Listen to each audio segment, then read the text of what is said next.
Hello students, आपको पता है हमने जो चैप्टर स्टार्ट किया था लास्ट कुछ दिनों से वो है cell the unit of life. Cell the unit of life chapter हमने डिस्कस किया था, जिसमें मैंने पहले लेक्चर में इंट्रोडक्शन लिया था इस चैप्टर का, और फिर सेकंड लेक्चर में मैंने एन ओवरव्यू ऑफ सेल ये टॉपिक पे डिस्कशन किया था। ओके, आज जो मैं टॉपिक पे डिस्कस करना चाह रहा हूँ वो है प्रोकैरियोटिक सेल। प्रोकैरियोटिक सेल को मैं दो अलग अलग लेक्चर में डिवाइड करने वाला हूँ। जैसा कि ये अभी पहला लेक्चर है, इसके बाद और एक सेकंड लेक्चर में मैं इसको कंक्लूड करूँगा। ओके, अल्हम्दुलिल्लाह। प्रोकैरियोटिक सेल हम किसको कहेंगे, किस टाइप के सेल को हम प्रोकैरियोटिक सेल कहेंगे? तो हमको उसके नाम में ही समझ में आ रहा है कि प्रोकैरियोटिक सेल मतलब ऐसे सेल जिसमें न्यूक्लियस एब्सेंट है। प्रो मतलब क्या? फॉल्स, और नॉट ट्रू, फॉल्स और एब्सेंट। कैरियन मतलब न्यूक्लियस। ठीक है, प्रो मतलब क्या? फॉल्स, और कैरियन मतलब क्या? न्यूक्लियस। मतलब प्रोकैरियोटिक सेल ऐसे सेल जिसमें न्यूक्लियस प्रेजेंट नहीं होता है, न्यूक्लियस एब्सेंट होता है, इस टाइप के सेल को हम प्रोकैरियोटिक सेल बोलेंगे। उसको अगर साइंटिफिकली डिफाइन करना चाहे तो प्रोकैरियोटिक सेल को हम ऐसे कहेंगे, the cell which is having a lack of nucleus. ऐसा सेल जिसमें न्यूक्लियस एब्सेंट होता है। ओके, अब देखिए प्रोकैरियोटिक सेल में एग्जाम्पल की अगर बात की जाए तो बहुत सारे जो किंगडम मोनेरा में आने वाले ऑर्गेनिजम्स है, किंगडम मोनेरा के कैटेगरी में आने वाले ऑर्गेनिजम्स है, वही क्या होंगे? प्रोकैरियोटिक सेल कंटेनिंग ऑर्गेनिजम्स होंगे। प्रोकैरियोटिक सेल ये यूनिसेलुलर ऑर्गेनिजम्स होंगे। इनको हम यूनिसेलुलर प्रोकैरियोट्स ऐसे भी कह सकते हैं। इसके एग्जाम्पल्स में हम लेते हैं बैक्टीरियाज। बैक्टीरिया में आप ले सकते हैं प्लूरोनिमोनिया लाइक ऑर्गेनिज्म, पीपीएलओ जिसको बोलते हैं हम। माइकोबैक्टीरियम ले सकते हैं हम। ओके, तो ऐसे बहुत सारे जो बैक्टीरिया होते हैं जो किंगडम मोनेरा के क्लास में आएंगे, वो क्या है? प्रोकैरियोटिक सेल है। ओके, अगर प्रोकैरियोटिक सेल का हम रेट ऑफ मल्टीप्लिकेशन देखना चाहे तो ये यूकैरियोटिक सेल से ज़्यादा है। मतलब जो डिवाइड होने की क्षमता है, जो बहुत ज़्यादा डिवाइड होंगे सेल रेट से, वो प्रोकैरियोटिक सेल ज़्यादा रेट से डिवाइड होंगे as compare to eukaryotic cell. Okay, अब देखिए यहाँ पर जो मुझे मेन पॉइंट डिस्कस करना है वो ये है कि प्रोकैरियोटिक सेल के कैसे टाइप हो सकते हैं और बैक्टीरिया के क्या टाइप हो सकते हैं।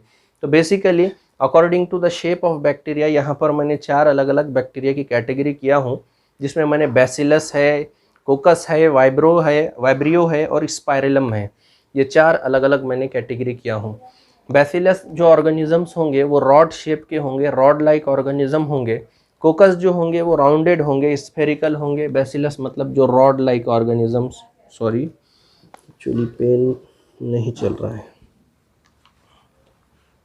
ओके, ठीक है, चलो मैं यहाँ पर आप डायग्राम्स के थ्रू बताऊंगा। बैसिलस मतलब ऐसे बैक्टीरिया जो रॉड लाइक है, स्फेरिकल जो राउंडेड है, स्फेरिकल है, वाइब्रियो जो सी शेप है, कोमा शेप जिसको बोलते हैं, और स्पाइरलम मतलब जो स्पाइरल टाइप के है, ऐसे टाइप के सेल को हम स्पाइरलम कहेंगे शेप के हिसाब से। प्रोकैरियोटिक सेल में जनरली सेल वॉल प्रेजेंट होती है, पेप्टिडोग्लाइकॉन की बनी हुई सेल वॉल होती है प्रोकैरियोटिक सेल में। लेकिन माइकोप्लाज्म एक ऐसा ऑर्गेनिज्म है, प्रोकैरियोटिक ऑर्गेनिज्म, जिसमें सेल वॉल एब्सेंट होती है। माइकोप्लाज्म में सेल वॉल प्रेजेंट नहीं होती। अगर हम जेनेटिक मटेरियल की बात करें तो प्रोकैरियोटिक सेल में 2 टाइप के जीनोम होते हैं। एक है जीनोमिक डीएनए और दूसरा है सर्कुलर डीएनए। तो यहाँ पर 2 टाइप के डीएनए होंगे प्रोकैरियोटिक ऑर्गेनिज्म में।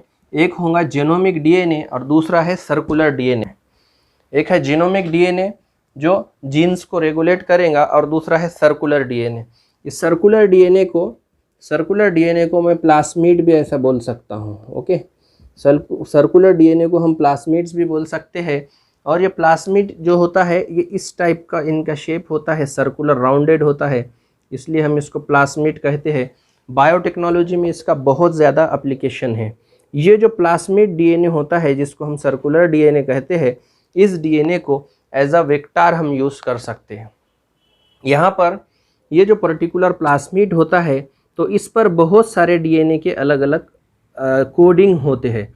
मान लो ये ए कोड है डीएनए का, ये डी कोड है, ऐसा अल्फ़ाबेट से मैं अंडरस्टैंडिंग के लिए बता रहा हूँ। ये जो ए कोड है ये मान लो एंटीबायोटिक रेजिस्टेंट रखने वाला कैरेक्टर है, एंटीबायोटिक रेजिस्टेंट। ये ऐसा कैरेक्टर है जिसमें एंटीबायोटिक रेजिस्टेंस की क्षमता है। एंटीबायोटिक रेजिस्टेंस की क्षमता मतलब ये जो पर्टिकुलर बैक्टीरिया होगा जिसमें ये सर्कुलर डीएनए है, इसमें उस पर्टिकुलर एंटीबायोटिक के साथ रेजिस्ट होने की क्षमता होगी। अगर इस पर्टिकुलर कैरेक्टर को हमने निकाल दिए तो इस पर्टिकुलर ऑर्गेनिज्म में जिसमें ये डीएनए है उसमें एंटीबायोटिक रेजिस्टेंट की क्षमता ख़त्म हो जाएंगी। ये जो पर्टिकुलर एंटीबायोटिक रेजिस्टेंट जीन है इसको हम as a selectable marker use कर सकते हैं। Okay, as a selectable marker हम इसको यूज़ कर सकते, मतलब इसका एक एप्लीकेशन है बायोटेक्नोलॉजी में, हम रेस्पेक्टिव टॉपिक में डिटेल देखेंगे। बस मुझे इतना बताना है कि जो डीएनए के कोड्स होते हैं ये डीएनए के कोड्स एक्चुअली कैरेक्टर्स के कोड होते हैं और ये स्पेसिफिक कैरेक्टर्स को रेगुलेट करते हैं। ओके, तो यहाँ पर मुझे प्रोकैरियोटिक सेल का जनरल इंट्रोडक्शन करना था। आगे के लेक्चर में इस बार इसके बारे में हम डिटेल इसका स्ट्रक्चरल डिस्क्रिप्शन देखेंगे और इसके कुछ खास कैरेक्टरिस्टिक फीचर्स पर चर्चा होंगी। ओके,